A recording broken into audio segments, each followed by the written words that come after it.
Chicago khopui longin kan phangdon ani. Can't drive his car off of that parking. See a number of bridge houses here. The bridges are no longer operated by bridge house operators. 10-person crew go from bridge to the city of Chicago. More movable bridges than any city in the United States. Mi pakata dollar somni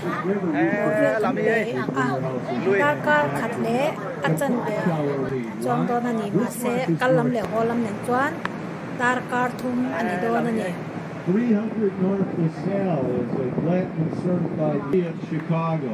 More green buildings than any city in the United States. An long hi a chong deuh ve ka ni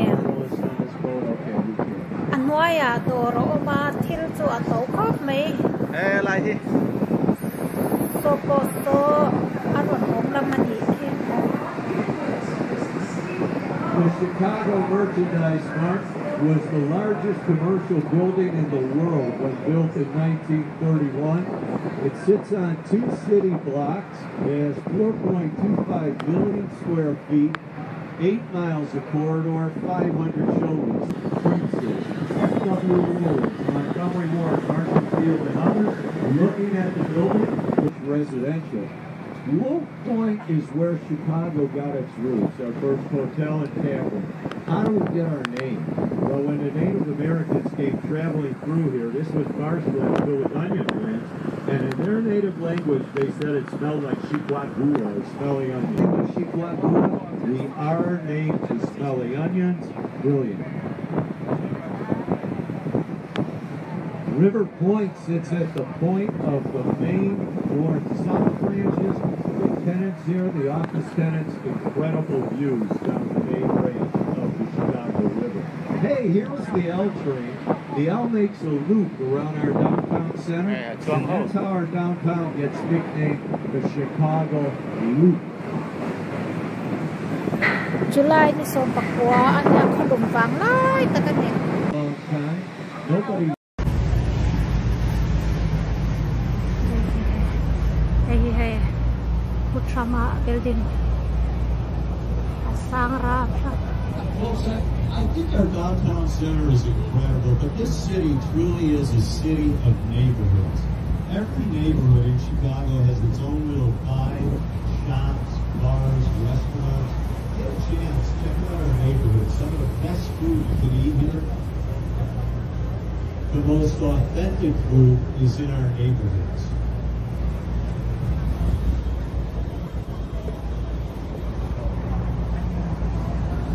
Good. We're going out to the lake. kan theng le ta don I'm going to talk about that one. That's one of my favorite. kan le ta We're heading under Gustavo Bridge, named after our first permanent resident. Gustavo Bridge.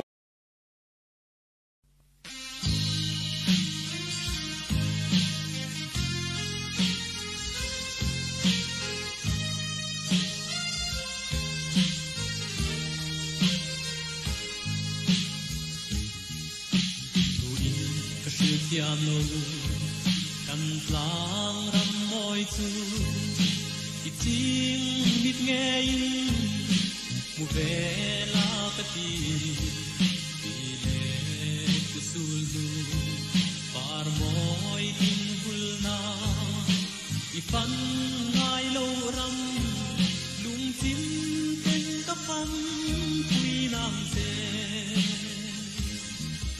yam ten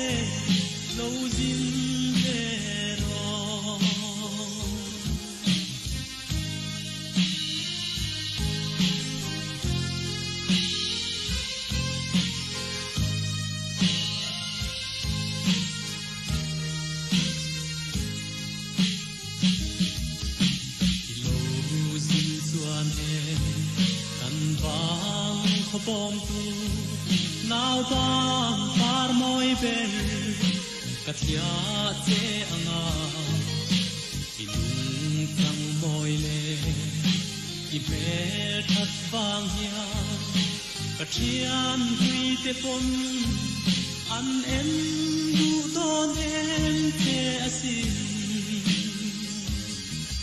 yam ten di la i tun le zuan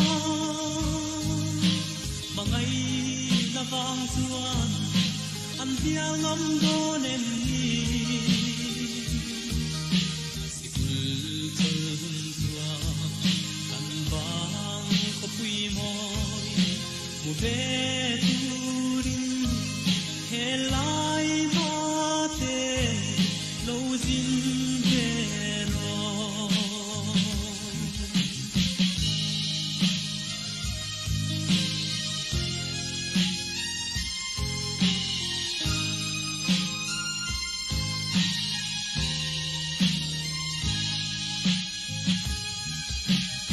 yang shulun hiam ilung len ve mo isak me lo min trai choi zelen zong ten kan hung lo lo yin an em long se i phir bang lo nge la mang le the hian kan lo se yam ten di la i tun le zuan mangai na bang zuan an hiang ngam don em ni sikul thul hun zuan kan bang ko pui moi mu ve turin he lai ma te lo zin ve ro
an em du do em che sin